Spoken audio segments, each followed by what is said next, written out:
Hyvää päivää ja tervetuloa Lime-uutisten pariin. Aloitetaan vähän vakavammalla aiheella.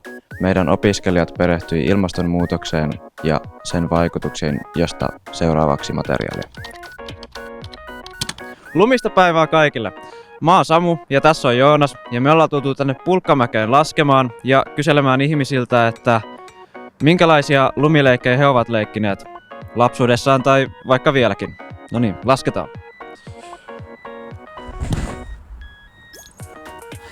Vuoden ensimmäiset lumileikit omalta osaltani ja varmaan näitten muidenkin. Eihän nämä nuoret nykyään enää oikein lumessa hirveästi leiki.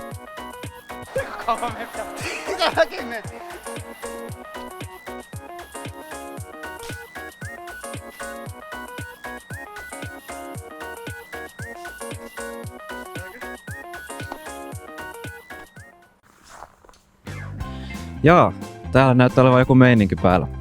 Mitäs te teette? Me tehdään lumienkeleitä.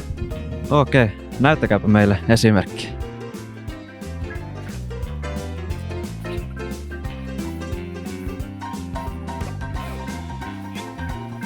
Jaa, nehän näyttää oikein hienosti kehittyvän siinä. Eiköhän ne ole pikkuhiljaa ole jo valmiita. Okei. Joo.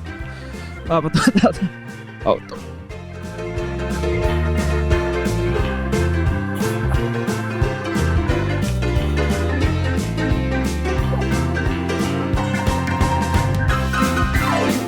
Niistähän taisi tulla oikein hienoja.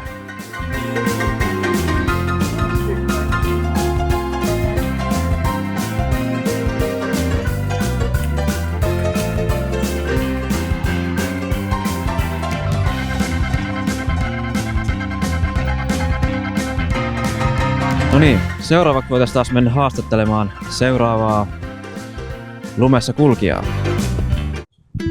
No, hyvää huomenta. Huomenta. Mun nimi on Sam. Mikä sun nimi?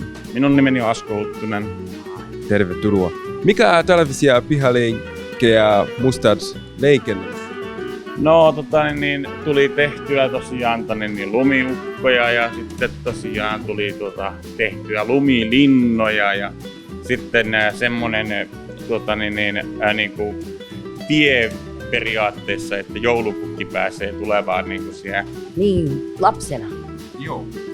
Rakensin lumilinnoja, lumiukkoja ja sitten me käytiin noilla pikku minisuksilla lasketteleen puurokarilla ja sitten hiihtämässä ja luistelemassa. Rusettiluistelu oli oikein ok. No silloin totta kai kun tuli paljon lunta, niin tehtiin lumilinnoja, lumiukkoja tehtiin ja oltiin lumisotaa ja sitten tehtiin lumilyhtyjä. Mikä näistä oli lempileikki? No ehkä se lumilennan tekeminen oli, että sitä sai vähän tukia sitten sinne, niin että se ei romaha sitten päälle. Muistelu. Ja lumilinnalla. No varmaan se lumilyhtyjen tekeminen, että mä tykkäsin tehdä niitä palloja ympärinsä ja niin sitten kynttilä sinne sisälle, niin oli sitten kiva ilahduttaa omaa perhettä sitten niin se näytti niin kivalta lapsen silmissä se huikkiva kynttilä siellä sisällä. Milloin olet itse viimeksi lenkkinyt lumileikkiä? Oikeastaan vielä tänäkin päivänä tulee leikittyä, että niin se on mukavaa vielä tänäkin päivänä. No nyt tässä justiin niin kuin sanoin, kun oli se nuoskakeli. Miten lumiukko mun lumilaitto? Mikä tuo maitolaitto? No kuule, varmaan silloin kun omat lapset oli pienempiä, niin silloin käytiin laskemassa mäkiä ja tehtiin lumiukkoja pihaan.